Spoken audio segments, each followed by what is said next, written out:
Assalamualaikum warahmatullahi wabarakatuh. Halo rekan-rekan, perkenalkan nama saya Halimatus Sa'diyah dengan NPM 2011080073. Saya dari kelas D, semester 6, Prodi Bimbingan Konseling Pendidikan Islam, Fakultas Tarbiyah dan Keguruan, Universitas Islam Negeri Raden Intan Lampung.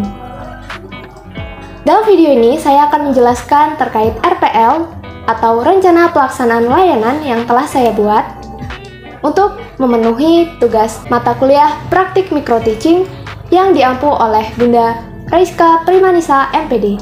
Untuk lebih lanjut, mari simak video berikut ini.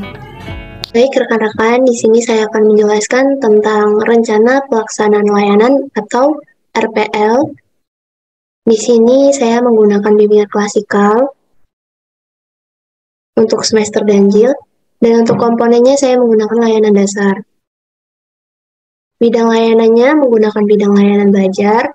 Untuk topik atau tema layanan saya memilih yaitu tentang belajar dengan cara menyenangkan.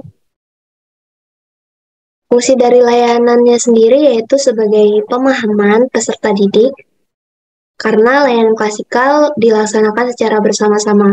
Untuk tujuan umum yaitu agar peserta didik atau konseli memiliki pemahaman tentang bagaimana belajar dengan cara yang menyenangkan dan dapat menerapkannya. Kemudian, untuk tujuan khusus, di sini yang pertama, agar peserta didik atau konseli dapat memahami gaya belajar yang menyenangkan. Kemudian yang kedua, agar peserta didik atau konseli dapat memahami tips-tips belajar yang menyenangkan. Yang ketiga, agar peserta didik atau konseli dapat memahami gaya-gaya belajar. Dan yang keempat, agar peserta didik atau konseli dapat menerapkan gaya belajar yang menyenangkan.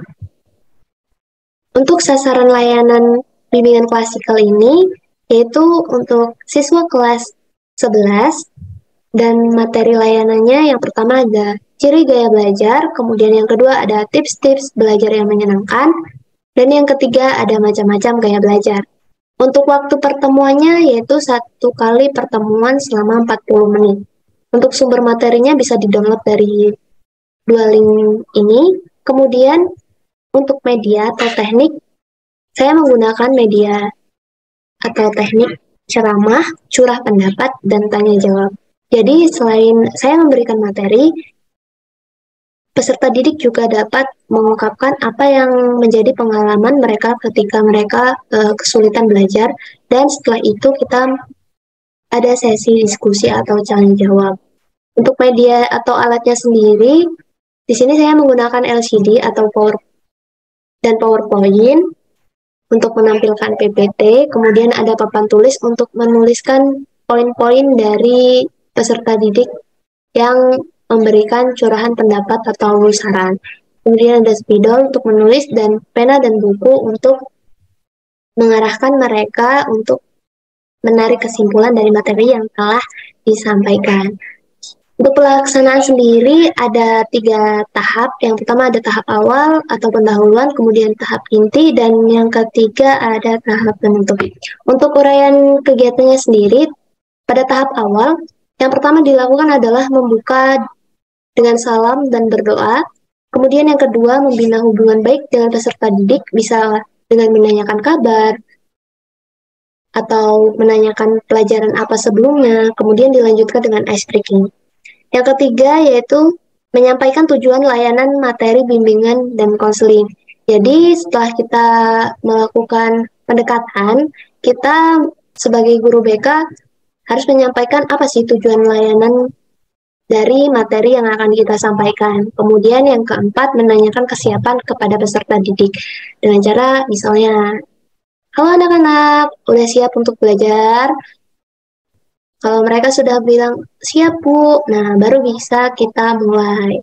Kemudian untuk tahap inti, pada uraian kegiatannya yang pertama yaitu guru BK menayangkan media slide PowerPoint yang berhubungan dengan materi belajar dengan cara yang menyenangkan.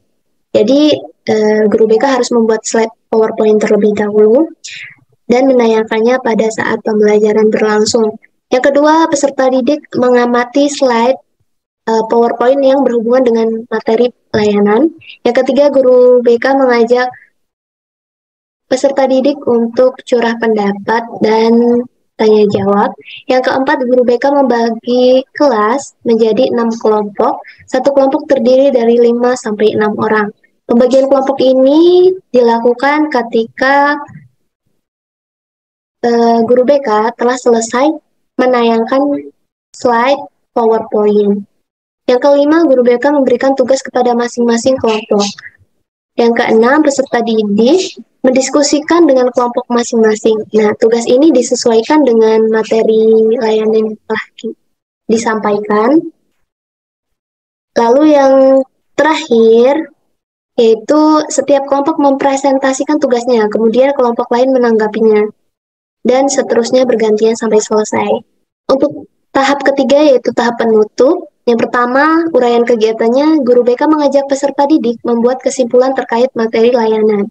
Jadi peserta didik diajak untuk menyimpulkan tentang materi layanan tersebut. Misalnya, ketika kita memberikan layanan tentang cara belajar yang menyenangkan, peserta didik harus bisa memilih apa sih yang sesuai dengan gaya belajar dia, sehingga pelajaran yang dilaksanakan terasa menyenangkan. Untuk yang kedua, guru BK menyampaikan materi layanan yang akan datang.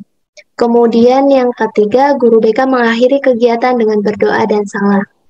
Selanjutnya untuk tahap evaluasi, yakni ada dua, evaluasi proses dan evaluasi hasil.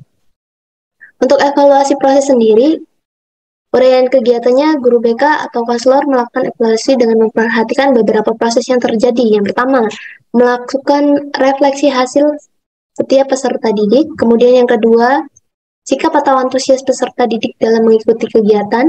Yang ketiga, cara peserta didik dalam menyampaikan pendapat atau bertanya. Yang keempat, cara peserta didik memberikan penjelasan kepada guru BK. Ini evaluasi proses dinilai ketika pelajaran berlangsung. Dan evaluasi hasil setelah mengikuti kegiatan klasikal antara lain, satu, merasakan suasana pertemuan, bisa menyenangkan, kurang menyenangkan, tidak menyenangkan.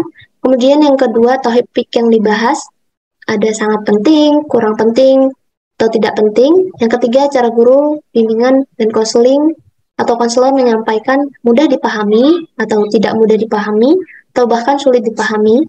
Kegiatan yang diikuti bisa menarik, kurang menarik, atau tidak menarik untuk diikuti. Nah, untuk keempat ini, pada evaluasi hasil bisa dengan menyebarkan angket sebagai evaluasi hasil kepada peserta didik setelah pembelajaran berlangsung, lalu diserahkan kepada guru BK untuk dievaluasi. Ini juga sebagai perbaikan kualitas pengajaran guru BK, apakah materi atau layanan yang diberikan sudah sesuai atau tidak sesuai dengan peserta didik.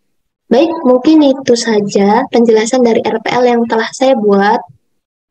Semoga bermanfaat. Demikian video yang dapat saya tampilkan, kurang dan lebihnya saya mohon maaf. Terima kasih telah menonton video ini. Saya akhiri. Wassalamualaikum warahmatullahi wabarakatuh.